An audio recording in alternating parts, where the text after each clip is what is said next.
tea started with the crash. I was the passenger, half listening to Liam talk about the internship Mom was pushing him toward, my headphones muffling most of it. Then, the screech of tires, a violent swerve, metal tearing, blood, pain, shattered glass, blackness. When I opened my eyes again, it wasn't to my parents' arms or their tears, it was to fluorescent lights, the sterile sting of antiseptic, and the heavy weight of tubes strapped into my arms. My chest burned as if I'd been ripped apart and stitched back together. I tried to speak, but all I managed was a groan. A nurse hurried out to fetch someone. A moment later, my parents walked in, not frantic, not relieved, just tired, like I'd been an interruption.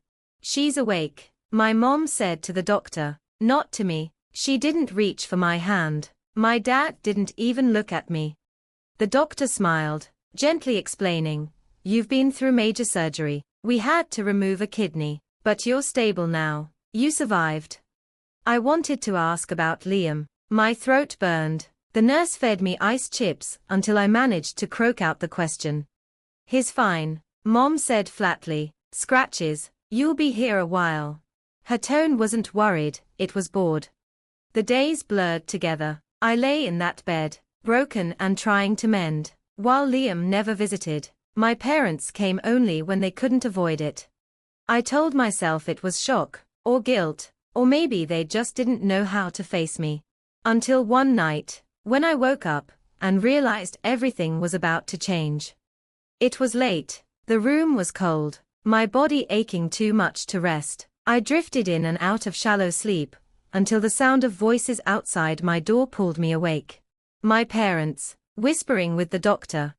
"So, if we take her other kidney," my mother's voice, low but clear. The doctor's reply was sharp. "She wouldn't survive. She's already lost one. Removing the second would mean." "But Liam needs it," my father cut in. "He's the one with a future. She's just a girl. She doesn't even know what she wants. She'll never be able to run, or carry much anyway. She's already limited," my mother added, flat as stone. "At least this way she'd mean something." Silence, then the doctor, horrified. "You're talking about killing your daughter. She'd be doing something useful for once," my mom snapped. My chest tightened. I lay frozen under the sheets, trying not to make a sound. My parents, were trying to trade my life for Liam's. They hadn't asked. They hadn't told me. They were planning to end me like I was nothing more than spare parts. Tears slid into my pillow. I wanted to rip out the fours, to run, to scream, but my body wouldn't move. I had always known Liam was the favorite, the golden one, but I never imagined they'd be willing to kill me to keep his perfect future intact. When they left, I made my decision. I wouldn't just survive, I would escape, and I would make sure they never forgot what they tried to do. The next morning, I whispered to a nurse, "Can I speak to the hospital social worker, please?" I didn't explain, but something in my voice told her this wasn't about pain, it was about survival. By afternoon, I was sitting up as best I could when a kind-faced woman named Judith came in, notepad in hand, voice soft as a blanket. I told her everything. I didn't cry. My voice was steady, too steady. My parents asked a doctor to take my last kidney for my brother. They said I wasn't worth as much. Judith froze, then closed her notepad. That was enough. Everything shifted after that. My parents disappeared from my room for days. The hospital filed an ethics complaint. A protective order was placed on my chart. For the first time, they no longer had control.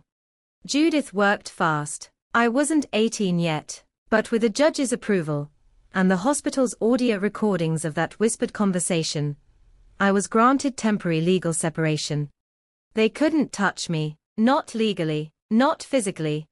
When my parents found out, they exploded. They stormed the hospital, shouting, demanding access. Security dragged them out as my mother shrieked across the waiting room. "She belongs to us. That girl is ours." From my window, I watched her rage while the nurse's desk stood firm against her fury, and for the first time in my life, I felt free. I didn't belong to them anymore. Not after what they said, not after what they planned. Word spread quietly among the staff. The kidney girl, they whispered. A few nurses cried when they found out. One doctor squeezed my hand and murmured, "You deserve to live on your own terms." 3 weeks later, I was discharged into foster care. It wasn't glamorous, the mattress thin, the walls peeling, but it was safe, and safe meant everything.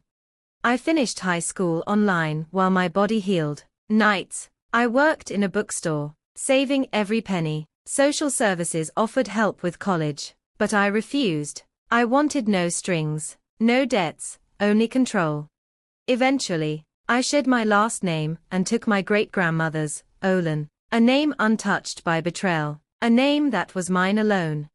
Years passed, quiet ones, but I never forgot. Not when I landed my first job at a healthcare startup, not when I climbed to head of operations in 3 years, not when, by 24, I signed papers as part owner of the company I had helped build. And I certainly didn't forget the day I saw his name on a candidate list.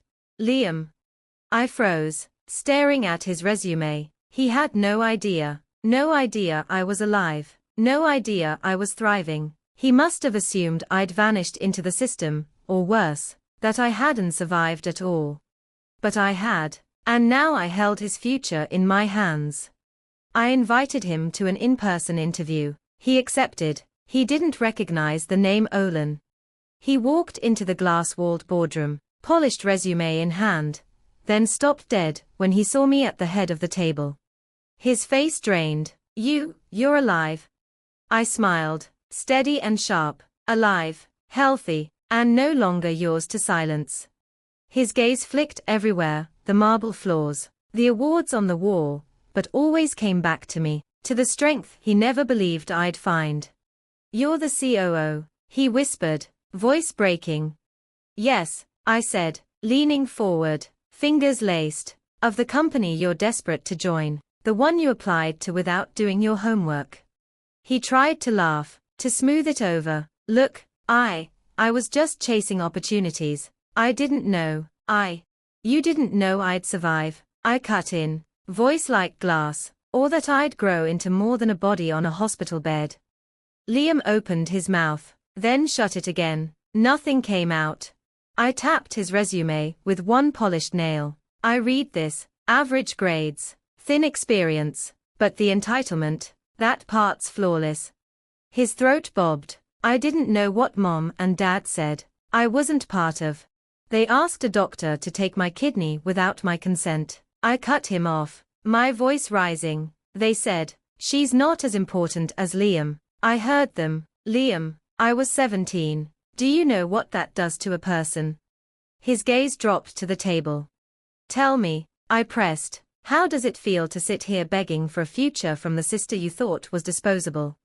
"Please," he whispered, "I need this job. Things haven't been easy." I rose slowly, crossing to the window. The skyline glittered below us. My voice was ice. "You can tell Mom and Dad I remember every word, and that I now stand in a place they'll never touch." I turned back, meeting his eyes. "As for this job, this company has a policy I wrote myself, a policy protecting those betrayed by their families, which means, Liam, you'll never set foot in here again." Color crept up his neck. "You're ruining my life." I tilted my head. "You mean the way you all tried to ruin mine, by stealing my body, my freedom, my future? You always played victim," he spat.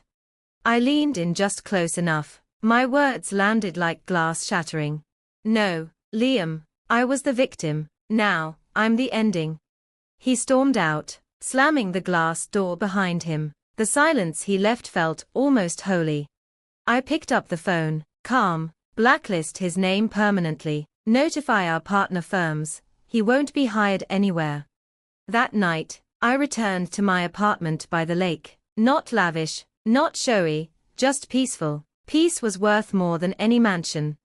On my balcony, I opened an email from the hospital. They were launching a national protocol to protect minors from parental exploitation in organ donation. They named it after me, the Claire Protection Protocol. Claire, my chosen name, the name I claimed when I freed myself. A week later, a letter arrived, no return address, but I knew the handwriting. My parents, a desperate plea, financial ruin, Liam unemployed, their house slipping away. They asked for help, as their daughter. I wrote back, I was your daughter when I was unconscious in a hospital bed. You chose your son, now live with that choice. I never heard from them again. But some nights, when the world is quiet, I remember that hospital room, the antiseptic air, the sting of fours, when my mother's voice whispered, "Can we take her organ for our son?" And I smile, because they thought that was my ending. They never understood. It was the beginning.